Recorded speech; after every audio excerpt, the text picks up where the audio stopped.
सरकारी नौकरी की तैयारी कर रही थी, 4 से 5 साल हो गए, सरकारी नौकरी नहीं लगी। तब हम सीहोर ले गए। सीहोर में जाकर बेटी से कंकर शंकर की पूजन करवाई, रुद्राक्ष महोत्सव की कथा का लाभ लिया। 15 दिन भी नहीं हुए और बाबा की कृपा से आज मेरी बेटी की सरकारी नौकरी बैंक में लग गई है। मैं बाबा को प्रणाम करने के लिए आया। दूसरी बेटी का फोटो देखिए, जिसने फोटो लगाया है और पत्र लिखा है। गुरुदेव, पत्र पढ़िए जरा, कितने विचार प्रेम से पत्र लिखा है। गुरुजी,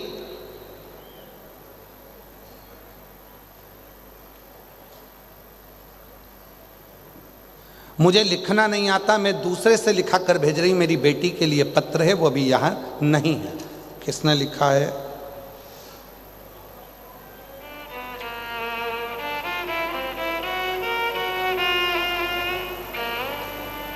हम जिला सतना के रहने वाले हैं। मेरे पति श्री रामचंद्र सिंह राजावत, मेरा नाम प्रमीला सिंह है। मेरा मोबाइल नंबर ये है। हम लोग शिव पुराण की कथा में डबरा 3 दिन के लिए आए हैं। बाबा, मेरी बेटी कई सालों से सरकारी नौकरी की तलाश कर रही थी।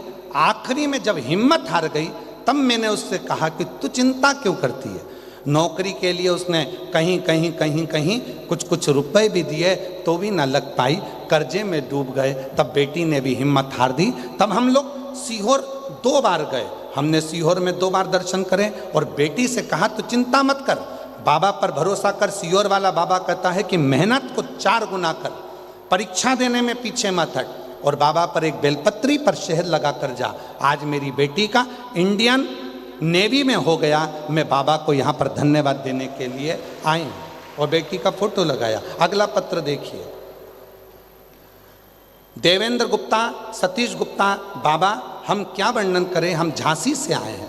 झांसी से हैं देवेंद्र गुप्ता, संगीता गुप्ता।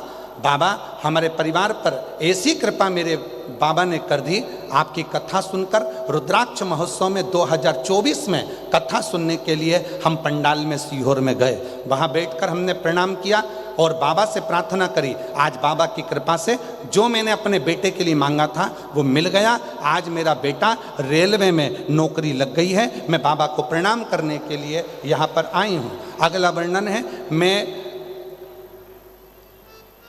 सीतम देवी, मेरा फ़ोन नंबर ये है। मैं झांसी पुलिया नंबर 9 से आई हूँ, उत्तर प्रदेश की निवासी हूँ। मेरा बेटे 2019 से रेलवे का पेपर पास नहीं कर पा रहे थे। वो एग्ज़ाम देते थे, रिजल्ट नहीं आता था। तब बाबा से विनती करी और निवेदन कर कर पंडाल में बैठकर कथा सुनी। आज बाबा की कृपा से मेरा बेटा रेलवे स्टेशन मास्टर बन गया है। मैं बाबा को धन्यवाद देने के लिए आई हूँ। वो रतलाम में रेलवे स्टेशन मास्टर बना है। मैं बाबा को यहाँ प्रणाम करने के लिए आई हूँ। अगला पत्र देखिए। मैं विनीता देवी तोमर, ग्वालियर की रहने वाली हूँ। गुरुदेव, भोले बाबा का मैं क्या वर्णन करूँ। मेरा मोबाइल नंबर ये है। मेरा बेटा एनडीए की परीक्षा दे रहा था, कई बार एग्जाम दी पर क्लियर नहीं हो पाया। तब बाबा पर भरोसा कर कर रुद्राक्ष महोत्सव में पहुँचे और बाबा की कथा का लाभ लिया। आज मेरा बेटा सरकारी नौकरी कर रहा है। मैं बेटे को लेकर यहाँ प्रणाम करने के लिए आई हूँ। बाबा को धन्यवाद देने के लिए आई हूँ। जोरदार ताली बजाएं।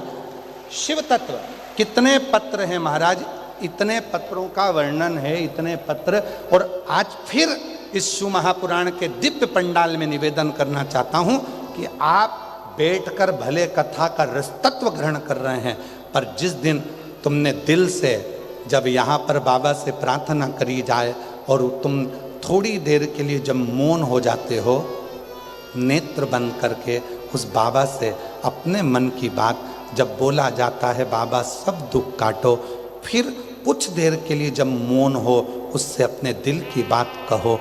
इतने भाव से कहो कि जैसे तुम्हारा पिता तुम्हारे करीब में बैठकर कथा को सुन रहा है, तुम्हारी बातें सुन रहा है।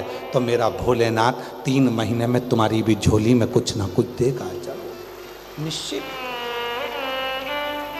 क्या ना दे। एक पत्र में एक बहन जी ने लिखा, मेरा नाम आशा कुशवाहा है, मेरे पति का नाम नारायण कुशवाहा है।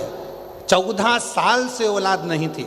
हमने यूट्यूब बेबी का जो क्रम है वो करा, हमने सारे क्रम कर दिए, पर उसके बाद भी मुझे संतान नहीं हुई। तब हमने पंडाल में बैठकर कथा अपने पड़ोसी के कहने पर श्रवण करी और बाबा की कृपा से 14 साल के बाद बाबा की कृपा से हमारे घर में औलाद का सुख आया है। 14 साल के बाद। मेरा नाम आशा कुशवाहा, पति का नाम नारायण कुशवाहा है और